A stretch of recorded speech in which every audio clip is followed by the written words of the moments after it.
Hi there guys, welcome to Three Hammers Golf Academy. Rob Luck here down at Three Hammers Golf Academy, out on the outfield on a beautiful summer's day. Today we have a special guest down here at the Academy.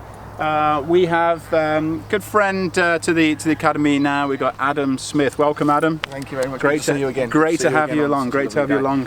So Adam is along today. We're going to be talking to you and to Adam about the Fatplate and where the Fatplate was, where it originated from. The Fatplate was born. As you know, you've seen from our lives, we use Fatplate quite a lot. Well, a heck of a lot with our clients here at the range. It really has improved many of our guys and girls with the way they strike the ball. Fatplate coming, the actual word Fatplate, trying to avoid the heavy contact, that dreaded golf club bottoming out before the golf ball. So now, for many years, which I know Adam's going to allude to this in a second, I, as a golf coach, have been putting towels down and lie boards behind people's golf balls to trying to get them to avoid making contact with that.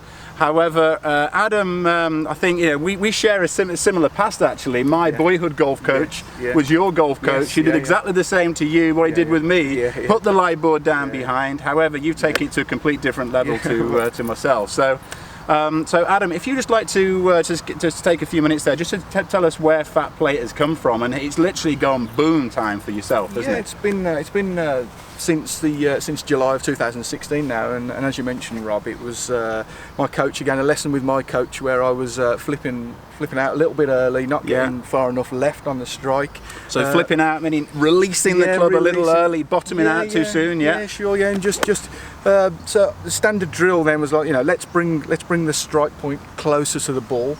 As you mentioned a second ago, it was with using a pinged lie board and a towel. Of course other brand manufacturers. The ping one seems to be the most popular. That's right, for some reason. Again, that works fine, but not everybody has got access to these lie boards. It's not something that you can generally go out and buy easily. We don't want to ruin too many bag towels. Well, bag towels don't actually work very well because first and foremost, when you hit the towel, it's either going to rip or it's going to crumple. It's going to go down the range. At least with the lie board, you've got some kind of strike of it, and the key to it was you got the auditory feedback from a lie board. Absolutely crucial for golf development. My background was from product design and graphic design. I've been doing that for 21 years now for with my own agency, and I was looking online to see if I could find something to actually use as part of my own practice, and had great difficulty in finding anything that was suitable for my needs. I wanted something that I could practice on a grass range. I wanted something that I could practice at home off hard surfaces as well, also on a grass range when it's damp in the winter and that kind of thing. So I actually came up with creating something myself, being used to working with these substrates.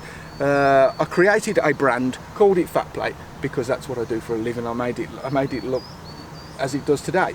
My coach then, Neil, as you know, saw the Fatplate and said, "Where have you got this from? This is absolutely brilliant. I could use this all day, every day." I told him that I'd done it myself, and he was amazed, and so I did a few more prototypes for him. I mean, he's been using it ever since. He's one of his students, my friend Sam Walker. He was on the European Tour at the time, and Sam just started using it. Sam can strike it, by the way. Sam's a good ball striker. Yeah, Sam can really.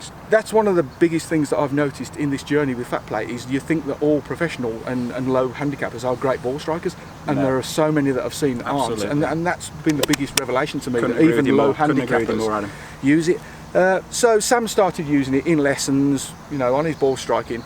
Took it out on tour. It was then picked up by a lot of the other European Tour players. Darren Clark was using it. Rob Rock's been using it as well, and it's just snowballed from there to the point now where we had contact from Trump National in Bedminster in New Jersey.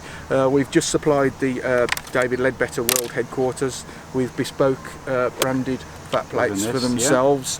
It's just been such a whirlwind ride, the whole thing, really, and it's just been incredible.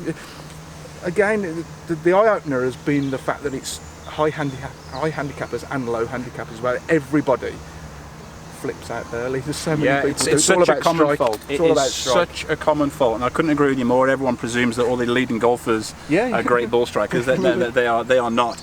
You are Besides myself, you are the busiest guy I know right now. Most definitely. Yeah, and it's great as well. You know, you're a local guy who've have done good, and I'm really wish you all the very best with your journey. I'm sure it's going to grow, and certainly we've got a nice, hopefully linking with you guys going forwards as well. So watch this space. Today we've got Will behind us, so we're going to demonstrate how the actual fat plate works. So we're out on the range. So Will is clipping a few shots away with his wedges. Now he tells me from playing the weekend, he had a couple of indifferent strikes with his wedges. So how are we getting on so far, Will, with these? Yeah, not too bad. Couple of heavy, not too bad, but on the whole okay. Okay, are you up for the fat plate challenge? Are you? Yeah, so definitely. what wedge have you got then? Got a sandwich here, 54 degree. 54 degree. So here we've got the fat plate light, and have we got the... These are the light vis there. So the difference being that obviously these are highly visible. Some players will want or have asked for that extra encouragement, so it's really highly visible for them to get left and into the back of the ball.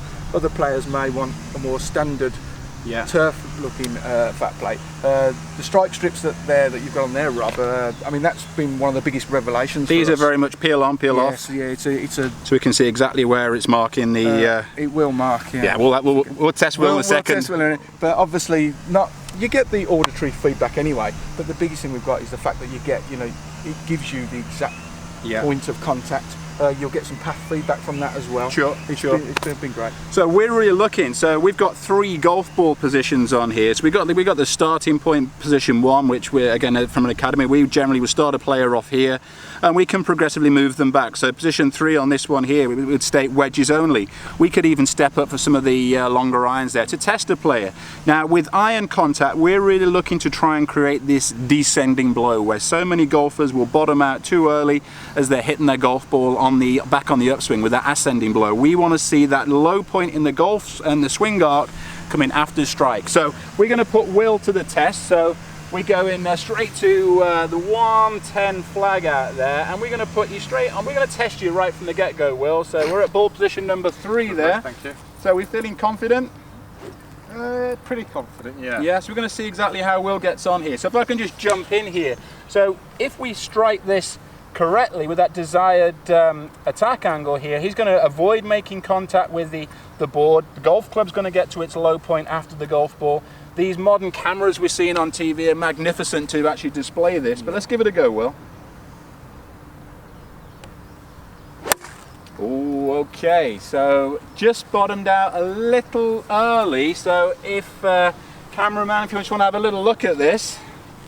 So what we can see from there, so the divot pattern, as we can see, is actually, if I just grab another range ball there, the divot pattern has actually come just after the golf ball, but as we can see here, the golf club got to its low point just a little bit early there, so it's bottomed out a little early, even though the divots come after. So we're going to go again now with Will again, because contact has been a little bit indifferent with those short irons of late, hasn't it? So let's go again. Can we do it?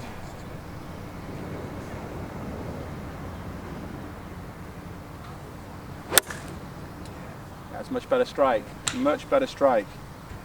Much better strike. So we've put into the test right from the get-go there. So as we can see, the first shot which Will hit, he's bottomed out. He's made contact with the board just that little bit early.